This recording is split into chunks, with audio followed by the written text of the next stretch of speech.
जी हाँ दोस्तों, नमस्कार। ओम साई कंप्यूटर सेंटर के इस चैनल पर आप लोगों का स्वागत है।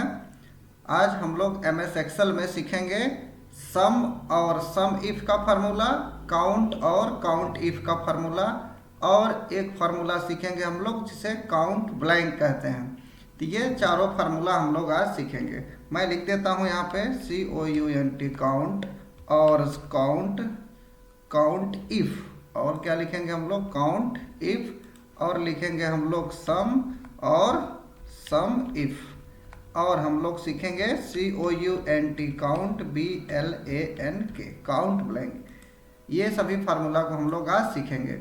अब हम लोग ये देखते हैं कि इनको यूज करने के लिए कौन सा डाटा बनाना पड़ेगा और किस तरीके से फार्मूला यूज करना पड़ेगा। तो चलिए एक डाटा बना लेते हैं हम लोग। एक डाटा बनाते हैं, डाटा में लिख लेते हैं आइटम, ठीक है।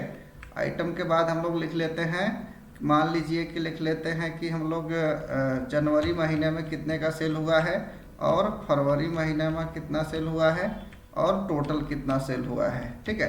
इस तरीके से हम लोग टाइप कर लेते हैं। अब यहाँ पे प्रोडक्ट लिखते हैं। जैसे कई प्रोडक्ट कई बार बिकते हैं, बार बार बिकते हैं। जैसे कीबोर्ड बिक गया, ठीक है, कीबोर्ड बिक गया, माउस बिका, ठीक, फिर कीबोर्ड बिका, फिर माउस बिका। इस तरीके से मान लेते हैं कोई कीबोर्ड या माउस को हम लोग बार बार सेल कर रहे हैं, ठीक। जनवरी महीने में मान लेते हैं मैंने बेच दिया 1200 रुपये का कीबोर्ड, फिर माउस बेच दिया मैंने 2500 रुपये का।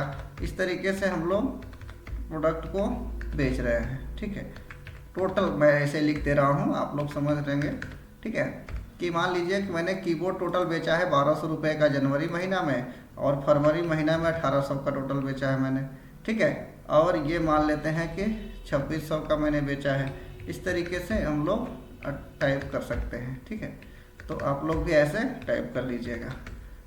अब ध्यान दीजिएगा, मतलब इसका डाटा का क्या हुआ कि टोटल कीबोर्ड हम लोग जनवरी महीना में एक बार बेचे हैं 1200 का, फिर एक बार कीबोर्ड बेचे हैं 1500 का, और फिर एक बार कीबोर्ड यहाँ बेचे हैं मान लीजिए 1600 का, ठीक है। इस तरीके से मैंने एक डाटा बना दिया। और माउस भी मैंने बेचा है, यहाँ पे दिखा रहा है 2600 का, और एक बार बेचा है मैंने 1800 का, और एक बार 2900 का। तो ये टोटल यहाँ पे मैंने लिख दिया। ये हेडिंग था, इसको थोड़ा बोल्ड कर लीजिए और इसको इटैलिक कर लीजिए, ठीक है। तो अब इसको जोड़ना है, तो जोड़ने के लिए कौन सा फार्मूला यूज करेंगे, मैंने अभी बताया सम का। तो यहाँ सम का फार्मूला यहाँ भी यूज कर सकते हैं, यहाँ भी यूज कर सकते हैं। चलिए यहीं पे यूज कर लेते हैं, ठीक। इक्वल टू सम और ब्रैकेट ओपन, और इस दोनों का रेंज ले लीजिए, ब्रैकेट क्लोज और इंटर, और यहाँ पे इसको पूरे को सिलेक्ट कर लीजिए, कंट्रोल D प्रेस कर लीजिए, सबको ऐड कर लेगा। या आप यहाँ कॉर्नर पे पकड़ के इस तरीके से ड्रैग कर सकते थे, ठीक है, या कंट्रोल D कर लेते थे। वही काम मैं यहाँ भी कर सकता था। इक्वल टू सम और ब्रैकेट ओपन, और इस दोनों का रेंज केवल इसी का रेंज लेना था, और कोष्टक बंद करके इंटर कर लेना था। तो यहाँ भी निकाल सकते थे हम लोग, ठीक है। यहाँ निकाल दिए तो सबका आ गया आंसर। अब आगे देखते हैं हम लोग इसमें काउंट क्या करना है। काउंट क्या करता है इसमें भैया, ये भी देखते हैं। Equal to COUNT count bracket open, हमें पता करना है मान लीजिए कि ये टोटल कितने सेल में यूज किया गया, कितने सेल में लिखा गया है। तो मैं इस पूरे को सिलेक्ट कर लिया, आप पूरा भी सिलेक्ट कर सकते हैं, पूरे डाटा को भी सिलेक्ट कर सकते हैं। तो ऐसे सिलेक्ट करने के बाद मैंने कोष्टक बंद कर दिया और एंटर। तो जब ही ब्रैकेट बंद करके इंटर करेंगे आंसर 6 आया। 1 2 3 4 5 6, यानी टोटल कितने सेल यूज किए गए हैं यहाँ पे 6, यहाँ पे काउंट करके बता दिया। तो ये काउंट का भी फार्मूला आप लोग यूज कर लेंगे, ठीक है। अब है काउंट इफ का फार्मूला कैसे यूज करते हैं, देखते हैं हम लोग। Equal to COUNTIF count if लिखेंगे। अब ध्यान देना है कि हमारे पास जो डाटा है इसमें हेडिंग है आइटम, आइटम में कीबोर्ड माउस कई बार लिखा हुआ है। तो हमें मालूम करना है कि इसमें कीबोर्ड कितना बार लिखा हुआ है और माउस कितना बार लिखा हुआ है। तो मैं इस पूरे एरिया को ऐसे सेलेक्ट कर लेता हूँ, इसका पूरा रेंज ले लेता हूँ, ठीक है। और रेंज लेने के बाद कॉमा देंगे, यहाँ पे ध्यान देना है कॉमा। यहाँ भी आप देख सकते हैं जो भी फार्मूला टाइप करते हैं हम लोग, कहाँ पे शो करता है, फार्मूला बार में। तो यहाँ कॉमा देने के बाद आप किसी का भी पता कर सकते हैं। चलिए मैं कीबोर्ड का, ध्यान ये रखना है कि सभी कीबोर्ड का स्पेलिंग सेम हो। माउस का अगर आप निकालना चाहते हैं तो सभी माउस का स्पेलिंग सेम होना चाहिए, मिस्टेक से भी गलती नहीं होना चाहिए, ध्यान रखना है। और ब्रैकेट क्लोज और एंटर। देख सकते हैं टोटल कितने जगह कीबोर्ड यूज किया गया है, 1 2 3। अब हम लोग यहीं बाजू में ही पता कर लेते हैं कि माउस कितना जगह यूज किया गया है। तो हम लोग यानी माउस कितना बार सेल किया गया है ये हम लोग काउंट करते हैं। तो काउंट इफ लिखते हैं, ब्रैकेट ओपन करते हैं और यहाँ से यहाँ तक ऐसे सेलेक्ट कर लेते हैं, पुनः कॉमा देते हैं और यहाँ पे माउस पे क्लिक कर देते हैं और ब्रैकेट क्लोज करके और एंटर कर लेते हैं। ध्यान से देख सकते हैं आप लोग कि आंसर यहाँ पे कितना आ गया, 3। माउस भी कितना जगह है, 1 2 3। अब यहाँ पे हम लोग थोड़ा चेंज करके देख लेते हैं। जैसे मान लीजिए मैंने यहाँ कीबोर्ड कर दिया, अब देखेंगे यहाँ पे कीबोर्ड 4 हो गया और ये 3 हो गया।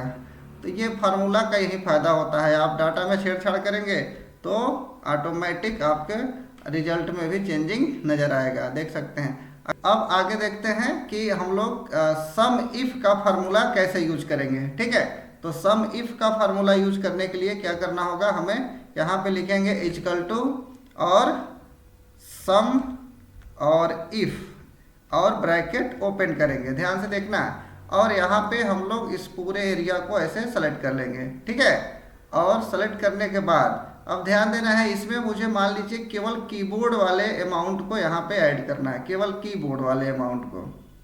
तो कैसे करेंगे, ध्यान से देखिएगा। अब मैंने इस दोनों का रेंज ले लिया, अब मैं यहाँ पे कॉमा दूंगा और किसका काउंट करना है, कीबोर्ड का, तो कीबोर्ड पे क्लिक करिए। माउस का काउंट करना है उसमें वैल्यू, तो माउस पे क्लिक करिए। तो मैंने किस पे क्लिक कर दिया, मान लीजिए कीबोर्ड पे। स्पेलिंग सेम होना चाहिए, दोनों कीबोर्ड का यहाँ पे ऐड कर देगा ये। ठीक है, अब कॉमा देंगे और यहाँ पे पूरे रेंज को ऐसे ले लेंगे। पहली बार मैंने इस पूरे का रेंज दिया, दोनों कॉलम का हेडिंग को छोड़ करके, और फिर कॉमा दे करके मैंने जिसका काउंट करना है वैल्यू उस पर क्लिक कर दिया और पुनः कॉमा दे करके हमने क्या किया, इस पूरे वैल्यू का रेंज ले लिया। अब ब्रैकेट को क्लोज करिए और एंटर करिए। देखिए ये कितना आ रहा है, 5600। तो ध्यान से देखिएगा आप लोग, तो यहाँ पे क्या दिख रहा है, 2000 और ये 1500। ठीक, और यहाँ भी है, तो 2000 1500 कितना हो गया, ये 3 1 4000 हो गया और यहाँ पे एक है 5600। सही आ रहा है। आप ऐसे भी काउंट करके चेक कर सकते हैं, इक्वल टू इस पे क्लिक प्लस इस पे क्लिक प्लस इस पे क्लिक करके और आप एंटर कर लीजिए, देखेंगे कि आंसर सेम आया होगा। तो ये सम इफ का भी फार्मूला आप लोग यूज कर सकते हैं। अब देखिए हम लोग इसमें से 1 2 सेल्स को या ऐसा कहीं से भी ऐसे डिलीट कर देते हैं। ठीक है, डिलीट करके अब हम लोग यहाँ पे काउंट करके देखते हैं कि कितना सेल इसमें खाली है जिसमें कि कुछ भी नहीं लिखा गया है। तो चलिए देखते हैं हम लोग, यहाँ पे इक्वल टू COUNTBLANK एकदम सही लिखना है, नीचे मिला लेना है स्पेलिंग यहाँ पे। अच्छा, अब इस पूरे डाटा का रेंज ले लीजिए आप लोग। पूरे डाटा का रेंज लेने के बाद ब्रैकेट को क्लोज करना है और एंटर कर लेना है।